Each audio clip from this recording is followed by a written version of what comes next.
নারায়ে রিসালাত স্লোগান দিলে মাহফিল বন্ধ করে দিবে। বেটা আব্বাস স্টেজে আছে, আয় মাহফিল বন্ধ কর।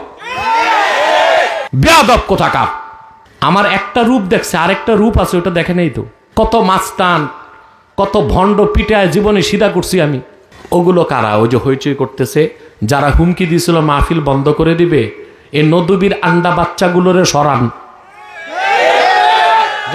যাও স্বেচ্ছাসেবক, ওখান থেকে তারা ওদেরকে। নদুবি আমারে মাহফিল করতে দিত না, এখন নদুবির আন্ডা বাচ্চাগুলো রয়ে গেছে। এগুলো বলছে নারায়ে রিসালাত স্লোগান দিলে মাহফিল বন্ধ করে দিবে। বেটা আব্বাস স্টেজে আছে, আয় মাহফিল বন্ধ কর। বেয়াদব কোথাকার।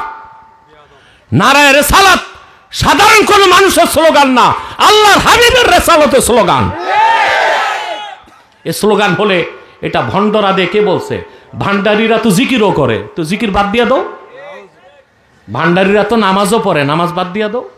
আমাদের ভালো কাজ যদি ওরা করে, সেজন্য কি আমরা ছেড়ে দিব নাকি? সরান এগুলো রে, ওর দিক থেকে অনেক দূরে সরান। আমার একটা রূপ দেখছে, আরেকটা রূপ আছে, ওটা দেখে নেই তো। কত মাস্তান, কত ভণ্ড পিটায় জীবনে সিধা করছি আমি। আমি কি বাংলাদেশে কোথাও যেতে ভয় পাই নাকি? আমি কখনো দেখি না আমার প্রতিপক্ষ হাতি নাকি মাসি। কারণ আমি এটাই জানি, আমার তারিখ, নির্ধারিত তারিখে আমার মৃত্যু আসবে।